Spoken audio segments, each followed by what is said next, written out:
Alright, so good evening everyone. Welcome to my fourth video. And similar to the first three, the goal is to share my story and hope that you guys will learn from it. So today's topic is about interviews. Let's get one thing straight. If you want to get better at interviews, you don't need to be naturally charming or basically born confident. You just need to learn that interview is a skill. Interviewing is a skill, one that you can actually build with practice, self awareness, and a bit of preparations. I say this as someone who was once sure that I'd nailed an interview only to crash and burn in the final round. So, if you've ever walked out of an interview thinking, what the hell just happened? You don't have to worry because you're not alone. So, today I'm gonna walk you through not just how to prepare but how to recover when things don't basically go your way. So let's start with my story. So I was already working at Converges back then, doing my thing when this big opportunity came up. Philippine Airlines was hiring for flight attendants, and at that time, I was living my best early 20s life. So, toned, youthful, full of confidence, good looking, basically main character energy. I took the chance seriously. I rehearsed for days, I had all the right answers. And in the first few rounds, I was flying through. I remember thinking that before the final interview that this is it, I got this. Basically, every round, the amount of people being interviewed is decreasing.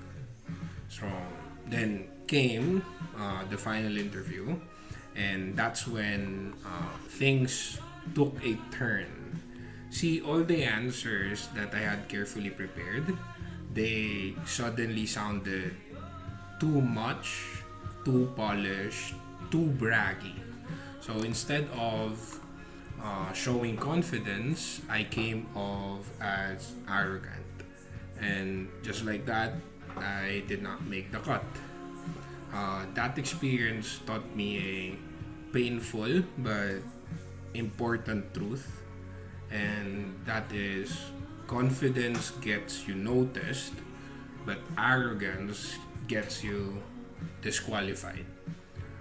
So, let's talk about one of the most basic but powerful interview tips. First, practice your spill, because that's your introduction.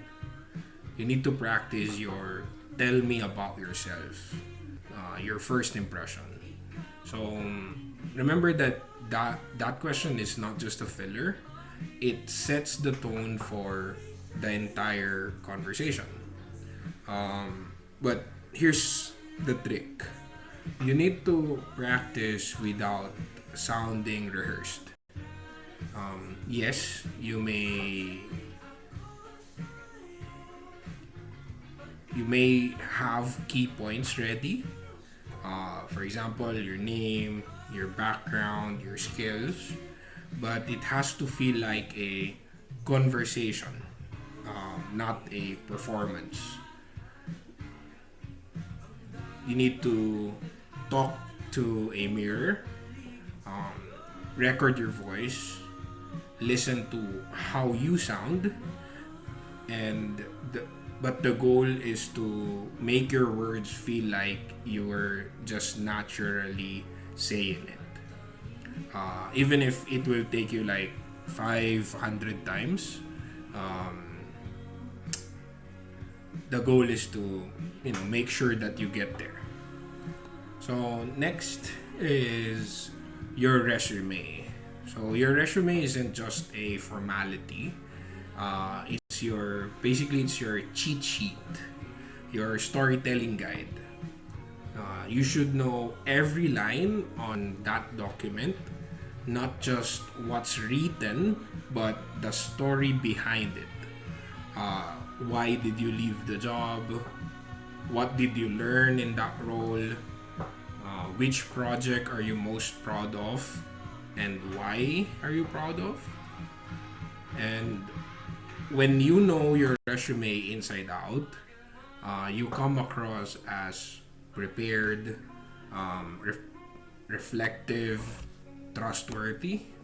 So basically, you're not just listing your experience, you're owning your journey, right? So those two things. Let's go back to my earlier story real quick. Like to share my biggest takeaway there. So my biggest takeaway is that there's a very thin line between confidence and arrogance. Confidence is calm, clear, and open to feedback, while arrogance is defensive, overly polished, and closed off to learning. So, in an interview, you want to position yourself as someone who knows their worth but is also ready to grow. So, here's a mindset shift that actually helps me if I'm going through interviews. Do not try to prove that you are perfect. Prove that you are ready to learn, adapt, and be coached. So that's what basically most of employers are actually looking for. Now, to wrap things up with with this to wrap things up in this video, I have some checklist for you listeners. One is to practice your answers, especially your intro. Know your resume like it's a script. Give real examples to back up your skills. Stay confident but grounded. Be natural and the show the best version of you. Do not show a character. And then lastly, a bonus tip. This basically my favorite one. Name drop respectfully. What do I mean by that? One thing that people overlook is asking your interviewer's name. So ask their name, shake their hands, and make eye contact. Start the conversation by saying, for example, "Hi, it's great to meet you, Philip." And when the interview ends, don't just say thank you, thanks. Tell them thank you for your time, Philip. I really enjoyed our conversation. So it's small, but it leaves a big impression. It shows respect, presence, and that you were actually paying attention. So if you ever bombed an interview, you don't have to worry because it's not just you. But here's the good news: it's one of the best teachers that you will ever have. You don't have to be perfect to get the job. You just have to be prepared, authentic, and willing to grow. So go practice that spill of yours. Make sure that you know your own story. Be confident and not cocky. And make sure they remember your name. Because, like what I said earlier, you definitely remember theirs. So, hopefully, this video will give you a kind of a light bulb moment. Um, especially for those people who's got interviews coming up. And yeah, thank you for watching. I'll see you in the next one. And thank you.